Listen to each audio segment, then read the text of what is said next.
came down in heavy sheets the night I returned to my mother's village. I had not set foot there in 20 years. Not since my parents had both passed away in a car accident and left me in the care of my aunt in the city. I had built a new life, one free from the whispers of the villagers, the strange rituals, and the suffocating silence that seemed to hang over the valley like a curse. But the past has a way of reaching for you when you least expect it. When the letter arrived, written on yellowing paper with a village seal pressed into red wax, I almost tore it up without reading. Something in me resisted, a voice that said, "Don't go back." But curiosity always wins with me, and so I opened it. It was an inheritance letter. My grandmother had passed away, leaving me her house and all her belongings. I had barely known her.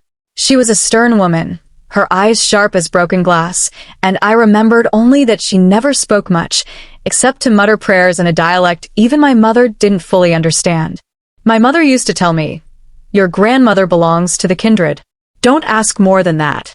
As a child, I thought it was just an excuse for why the old woman kept so many strange masks, bones tied with red string, and jars filled with dark liquid in her home. But as I grew older, I understood the Kindred wasn't just a family term. It was a secret society, or perhaps something much older, much darker.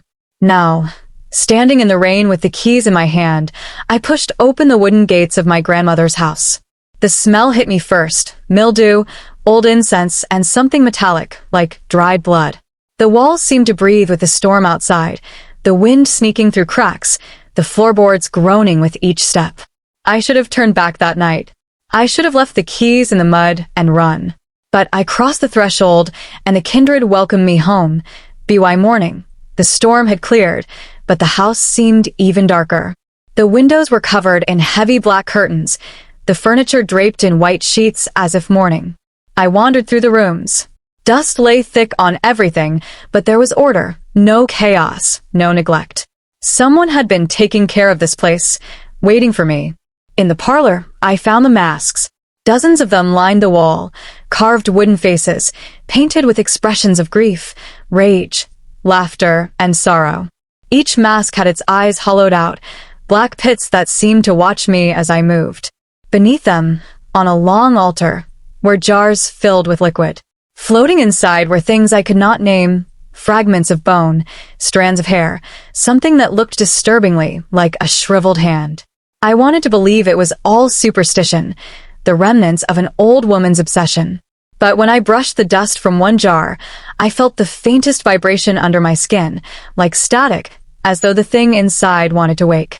That was when I heard the whisper, "Blood of mine, you have returned." I spun around, my heart slamming against my ribs. The parlor was empty. The mask stared back at me, silent and unblinking. I told myself it was the wind. I told myself it was grief, memory, fear. But when I went to bed that night in my grandmother's room, I dreamt of her standing over me, her mouth sewn shut with red thread, her eyes bleeding black tears. And I knew the Kindred had not died with her. The village welcomed me with silence. When I went down to the market, the old women turned their faces away. Children whispered and pointed, and when I approached, their parents dragged them aside as though I carried a sickness. One man, however, approached me. His name was Arun, a distant cousin, though I barely remembered him. He smiled too easily, his teeth sharp and too white, but he insisted on helping me. "They don't speak to you," he said, walking beside me with a basket of fruit, "because they know what you are now. You're the last of her line, the one she chose." "Chose for what?" I asked, unease twisting in my stomach. "For the Kindred," he said, lowering his voice. "It is not just family. It is a bond. A covenant made long before any of us were born. And now it's yours." That night, the visitors came. I woke to the sound of footsteps in the hallway. At first, I thought it was Arun, but when I opened my door, the corridor was filled with shadows. Figures stood there, dozens of them, faces covered by masks like those in the parlor. Their breathing was ragged, animal-like. One stepped forward, tilting its head at me. I tried to scream, but no sound came out. It lifted its mask.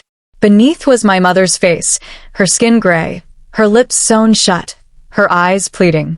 She reached for me, and I slammed the door, locking it, pressing my back against the wood. The whisper came again, from everywhere at once.